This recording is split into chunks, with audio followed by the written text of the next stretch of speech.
My story starts when I was 23, living in my grandmother's old house in the suburbs. She'd left it to me when she passed away, my father's mother, a kind woman who always made sure I had everything I needed. The house wasn't new or fancy, but it was solid and well maintained, sitting in a quiet neighborhood where you could actually hear birds singing in the morning. I'm Lisi, and back then, my life seemed pretty straightforward. I had a good job, my own home, and what I thought was a caring family: my mom, my stepfather, and my younger half sister Piper, who had just turned 18. They lived in a more modern house closer to the city, though they were still paying off a hefty mortgage that would take them many more years to clear. Lisi, honey, can we talk? My mom asked one Sunday afternoon when she came over for our weekly coffee. You know, your stepdad and I have been thinking, this house of yours, it's exactly what we've always dreamed of: the quiet location, the garden space. I nodded, wondering where this was going. And I know your commute to work is pretty rough from here, she continued. Our house is so much closer to your office. That's when she laid it out, her brilliant idea to switch houses. They would move into my grandmother's house, and I would take their place in the city home. I'd just need to keep paying their mortgage. Think about it, she said, her eyes bright with excitement. You'd save so much time on that commute, and the house is bigger, more modern. Plus, your stepdad and I have always wanted to live in a place like this. I considered it for a moment. She wasn't wrong. Their house was newer, with an updated kitchen and more space, and the location would cut my daily commute in half. What about the paperwork? I asked. Shouldn't we get something in writing? Mom waved her hand dismissively. Oh, honey, we're family. Why waste money on lawyers? You know I'd never do anything to hurt you. The move happened quickly after that. I settled into my new place easily enough. Every month, I faithfully sent Mom the mortgage payment, usually more than the required amount because I wanted to help pay it off faster. I put money into fixing up the house too, replacing old appliances and giving several rooms a fresh makeover. For 4 years, that was our arrangement. I paid the mortgage without fail, often contributing extra when I could. Everything seemed perfect. I had a shorter commute, a modern home, and what I thought was a solid agreement with my family. The business trip to the neighboring state seemed like any other: 2 weeks of meetings, presentations, and hotel rooms. I was actually looking forward to getting back home and sleeping in my own bed. The last thing I expected was to find myself locked out of my life. It was a chilly evening when my Uber dropped me off. I wheeled my suitcase up the driveway, noticing something odd. The porch light was on, and I could hear voices inside. Weird, since I lived alone and definitely hadn't left any lights on. What the hell? I muttered, trying my key in the lock. It didn't fit. I tried again, then again, my confusion turning to panic as I realized the locks had been changed. Just as I was about to call a locksmith, the door swung open. There stood my sister Piper, now 22, wearing my favorite fuzzy slippers and looking at me like I was some unwanted solicitor. Behind her, a tall guy I recognized as her new husband lounged on my couch, feet up on my coffee table. Oh, you're back, Piper said, leaning against the doorframe with a smirk I wanted to wipe right off her face. Your stuff's in the garage. I stood there, suitcase still in hand, trying to process what I was hearing. My stuff? What are you talking about? This is my house. Not anymore. She examined her perfectly manicured nails, the kind our parents had always paid for, even when they claimed they couldn't afford new school clothes for me. Mom and Dad gave it to us as a wedding present. We're living here now. The world tilted sideways for a moment. Are you insane? I've been paying the mortgage on this house for 4 years. Yeah, about that. Piper rolled her eyes, looking exactly like Mom when she was about to dismiss someone's feelings. That's not really my problem. Mom and Dad gave us the house. Then she made a shooing motion with her hand. You need to leave. Get off our property before we call the cops. Standing there on my own porch, suddenly homeless, memories started flooding back. All the times Piper had gotten special treatment. The new iPhone when I was still using a flip phone. Designer clothes while I got hand-me-downs. The brand new car for her 16th birthday while I took the bus. The expensive college tuition while I worked my way through community college. I stood there trembling with rage as my little sister prepared to close the door in my face. Where am I supposed to go? I demanded. She shrugged. Not my problem. Get a hotel or something. Just don't come back here. The door slammed shut. I heard laughter from inside, my sister and her husband making themselves at home in the house I'd spent 4 years paying for, improving, making my own. I don't remember walking back to my car. I don't remember the drive to our parents' house, my grandmother's house, the one I'd given them in our swap. All I could think about was how this pattern had been there all along. The favoritism, the special treatment, the way Piper always got everything she wanted while I was expected to just deal with it. But this was different. This wasn't just a new phone or a designer bag. This was my home, my life, everything I'd worked for. I stormed up to my old house, ready for a fight. The porch light cast long shadows across the garden I'd tended for years before our swap. My hand was already formed into a fist when I reached the door, and I pounded on it hard enough to hurt. "Mom, open up! We need to talk about what Piper just did." I heard movement inside, whispered voices, footsteps approaching the door, but it didn't open. "Lacey," my mother's voice came through the door, muffled but clear enough. "Go away." I couldn't have heard that right. "What? Mom, open the door. Piper just locked me out of my house, the house I've been paying the mortgage on for 4 years. "That's not your house anymore," my stepfather's voice joined in. "And this isn't your house either. This is our house now." The world seemed to tilt beneath my feet. "What are you talking about? This is my house. Grandma left it to me." "You need to leave." Mom's voice had that stern tone she used when she thought she was being reasonable. "Go rent an apartment somewhere. Stop going from house to house, making everyone nervous." I pressed my palms flat against the door, trying to steady myself. "Making you nervous? Are you kidding me? You've thrown me out of my home. Piper's living in the house I've been paying for, and now you won't even let me in to talk about it?" "We've invested a lot in this house," Mom snapped back. "We've done renovations, improvements." "And what about all the money I spent fixing up your house?" I was screaming now, past caring what the neighbors might think. "The new appliances, the remodeled bathroom, the 4 years of mortgage payments." "That's different." "Different how? How is it different, Mom? You planned this all along, didn't you? Get me to pay your mortgage while you lived in my house, then give my place to Piper and keep Grandma's house for yourselves. Real nice plan. Leave me homeless while you all divide up my property." There was a pause, then Mom's voice came back cold and hard. "You need to leave now, Lacey. This is our house, and we don't want you here." Something snapped inside me. 4 years of mortgage payments, countless home improvements, and a lifetime of watching Piper get everything she wanted. It all crystallized into a single, clear thought. "Actually, Mom, you're wrong about one thing," I said, my voice suddenly calm. "This is my house, legally. The deed is still in my name. Grandma left it to me, remember? And since you're so fond of kicking people out of their homes, maybe it's time I return the favor." "You wouldn't dare," my stepfather growled. "Try me," I shot back. "I'm done being the nice one. I'm done watching you favor Piper while you use me. Get out of my house, or I'll have you evicted legally." Silence from behind the door. I waited a moment longer, then turned and walked away. I had nowhere to go, but I knew what I had to do. An hour later, I was checking into a cheap hostel, my suitcase still packed from my business trip. I pulled out my phone and started searching for lawyers. The lawyer I hired, Mr. Thompson, didn't mess around. Within 2 days, he had prepared all the necessary eviction documents. I stood behind him on my porch, watching as he knocked on the door with sharp professional raps. Mom opened it this time, her face turning pale when she saw the legal documents in Mr. Thompson's hand. "Good morning, Mrs. Carter," he said, his voice crisp and businesslike. "I'm here on behalf of your daughter, Lacey, the legal owner of this property. I'm serving you with an eviction notice." "You can't do this!" My stepfather appeared behind Mom, his face red with anger. Mr. Thompson remained unfazed. "Actually, we can, and we are. You have 3 days to vacate the premises. If you fail to comply, we'll be forced to involve the police and pursue legal action for forcible eviction." I stood silently, watching my mother's face cycle through shock, anger, and finally fear. She tried to catch my eye, but I looked away.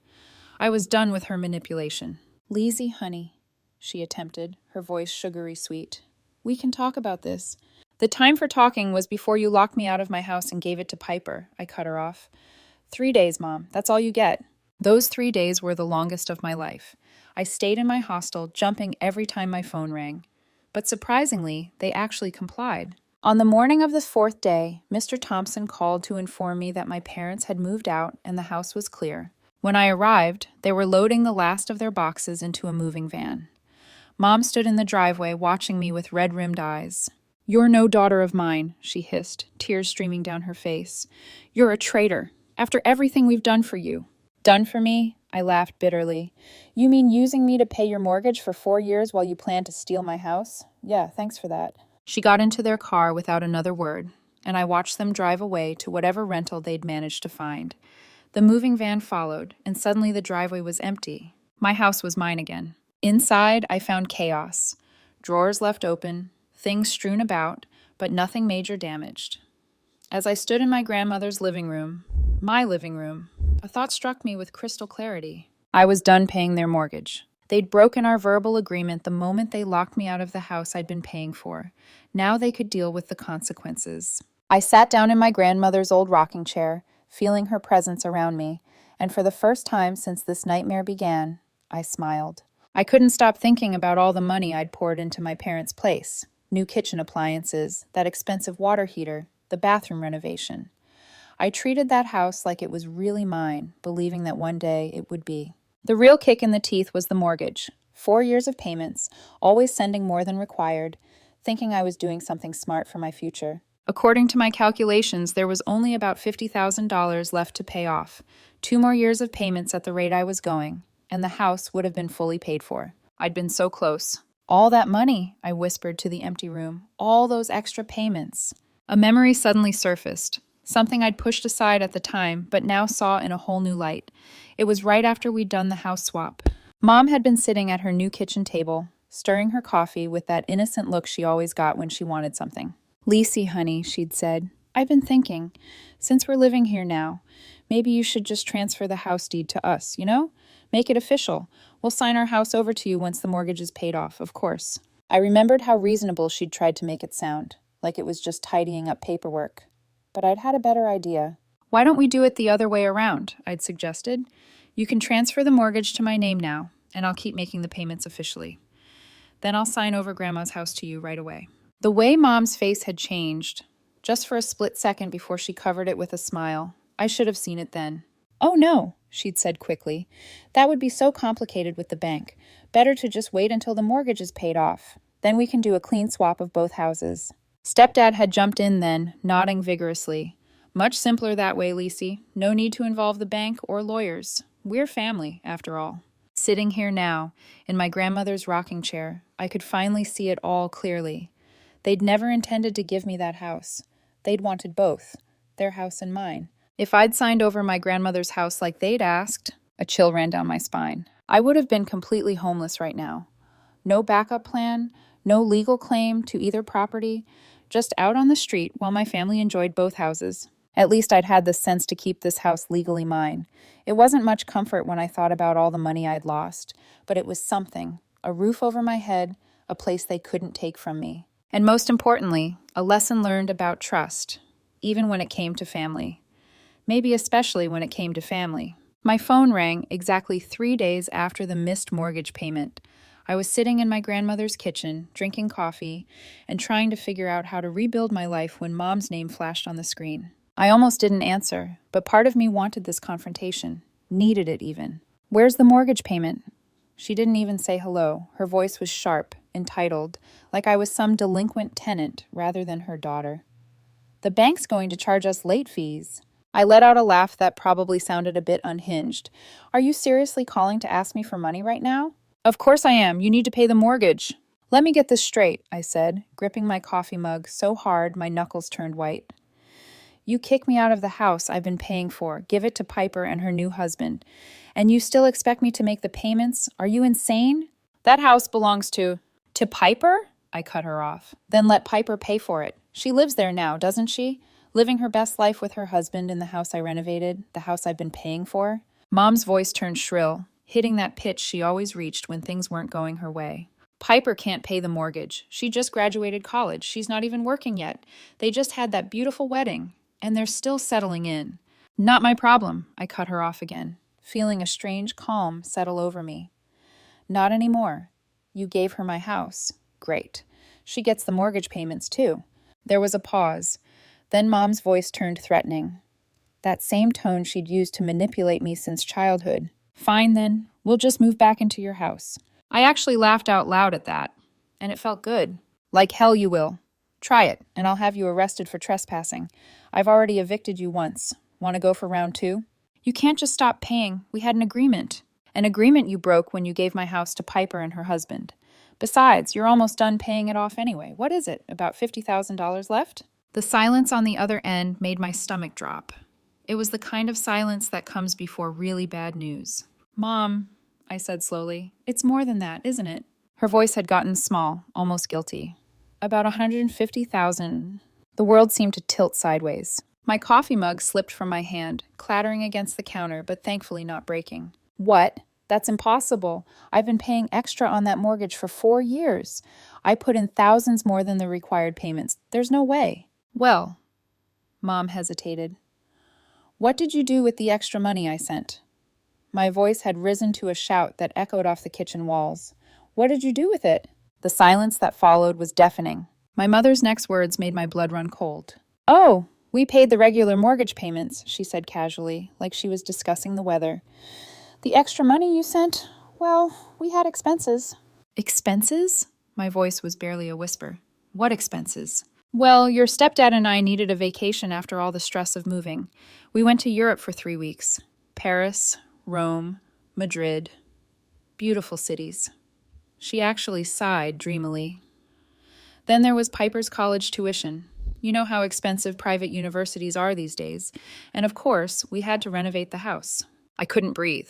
4 years of extra payments, thousands and thousands of dollars, spent on vacations and renovations while I thought I was paying down the mortgage. You stole from me, I managed to say. You took my money and went on vacation with it. Don't be so dramatic, Lisi. We're family. We just redistributed the funds where they were needed most. I hung up. My hands were shaking so badly I dropped the phone.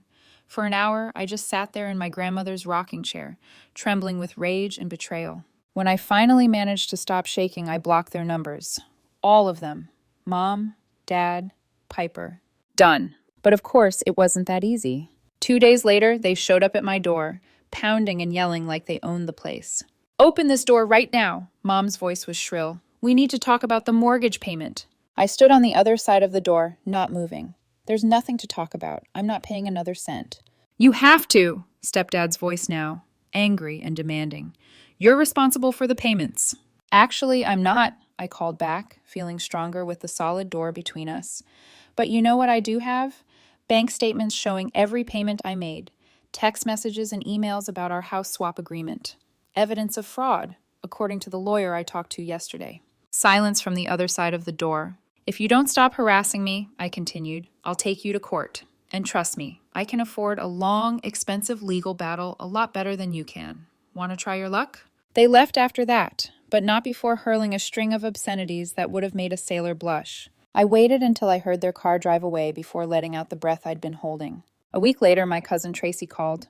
Lisi, you might want to know. Your parents are in trouble, she said. They're struggling with the mortgage payments. They burned through all their savings, even their retirement fund. And Piper, she had a huge fight with them when they told her she needed to start paying the mortgage. Apparently, she screamed that they promised her a free house, not a debt. The neighbors said they could hear the shouting from across the street. I hung up and stared out my window at the garden.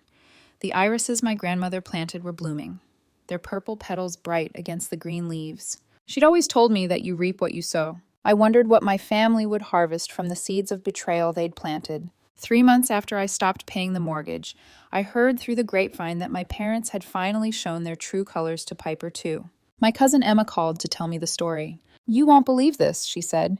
They actually called the police on Piper and her husband. Apparently, they told Piper she had to start paying the mortgage or get out. When she refused, they showed up with 2 police officers and an eviction notice. The neighbors said Piper was screaming about broken promises the whole time they were packing their stuff. But that was just the beginning. The calls started coming in from various family members, each with a new piece of the puzzle. Aunt Sarah told me they were asking everyone for loans. Uncle Bob said they'd tried to refinance but been denied. Cousin Mark mentioned they were looking into reverse mortgages. Then came the call that really opened my eyes. Aunt Mary, Mom's sister, always the family gossip, had the real scoop. Did you know about the other loans? She asked, her voice dropping to a conspiratorial whisper. They took out personal loans for Piper's car, that fancy Mercedes she got for graduation. And you won't believe this, but they borrowed money for her honeymoon too, paid for her and her husband to spend 2 weeks in the Maldives. They're in debt up to their eyeballs. I sat with that information for a while, thinking about all the times I'd eaten ramen noodles to save money for extra mortgage payments. The final piece of the puzzle came from my friend Sarah, the one who worked at the bank. We were having coffee when she leaned across the table looking concerned. I probably shouldn't tell you this, she said, lowering her voice. But the bank sent your parents a demand letter last week. They're 3 months behind on payments now. I stirred my coffee slowly. Let me guess. They're about to lose the house. She nodded. If they don't come up with the money soon, the bank will foreclose. I knew what would happen next. They'd show up at my door, crying and apologizing, begging for help. They'd promise to do better, to make it right. Mom would probably bring her apple pie, just like she had when she first suggested the house swap. But I was done. Done being their ATM. Done watching them favor Piper. Done letting them manipulate me.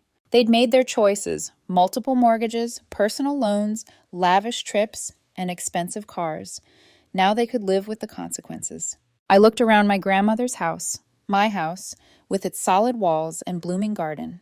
She'd left it to me because she wanted me to have a secure future, not because she wanted me to bail out my parents' bad decisions. They're going to lose everything, Aunt Mary said in her last call. Aren't you going to help them?